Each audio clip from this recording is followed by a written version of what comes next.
అందరికీ నమస్కారం. నేను మీ స్వప్నాస్ లైఫ్ జర్నీకి స్వాగతం. ఈరోజు నేను మా నాన్న గురించి మీతో పంచుకోవాలనుకుంటున్నాను. నాన్న ఎంత చెప్పినా తక్కువే అనిపించే వ్యక్తి. నాకు మంచి గైడ్, నా మొదటి రోల్ మోడల్ మా నాన్నే. జీవితంలోని ప్రతి విషయంలో ఆయననే ఆదర్శంగా తీసుకుని ముందుకు సాగడానికి ప్రయత్నిస్తున్నాను. అయితే నాన్న ఒక మాట మాత్రం ఎన్నోసార్లు చెప్పేవారు, నాలా నువ్వు కాకూడదు. చిన్నప్పుడు ఆ మాట నాకు పూర్తిగా అర్థం కాలేదు. కానీ ఇప్పుడు ఆ మాట వెనుక ఉన్న బాధ, ఆయన జీవితంలో కోల్పోయినవి అర్థమవుతున్నాయి.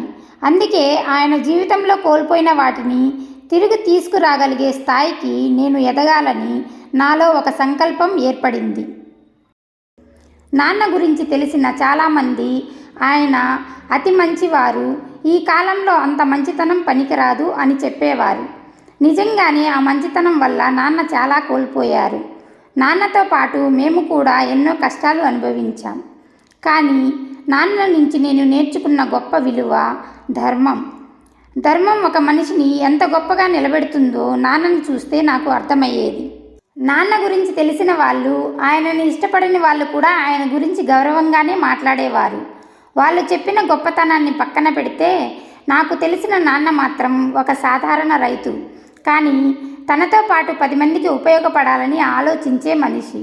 శత్రువు కూడా ఇంటికి వచ్చి కన్నీరు పెడితే పోనీలే పాపం అని జాలి చూపించే మనసు ఆయనది. ఎంతోమందికి జీవితాన్ని నిలబెట్టే సలహాలు ఇచ్చేవారు. చదువంటే ఎంతో ఇష్టం.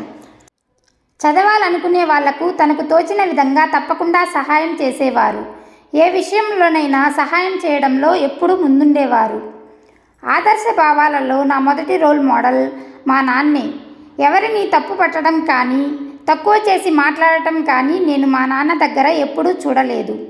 కొంతమంది ఆయన లేనప్పుడు ఏవేవో మాట్లాడేవారు, కానీ ఆయన ఎదురుగా వచ్చాక మాత్రం ఏమీ జరగనట్టే ఉండేవారు. చిన్నప్పుడు అది నాకు చాలా ఆశ్చర్యంగా అనిపించేది. నేను చిన్నప్పుడు ఊరిలో చాలామంది నాన్న దగ్గరకు సలహాల కోసం వచ్చేవారు. అందరూ ఆయనను ఎంతో గౌరవించేవారు. ఉద్యోగం వదిలేసిన తర్వాత కూడా ఆయన సోషల్ వర్కర్గా ప్రజలకు సేవ చేస్తూనే ఉండేవారు. నాకు చిన్నప్పటి నుంచే నాన్న చాలా పుస్తకాలు తెచ్చిచ్చేవారు.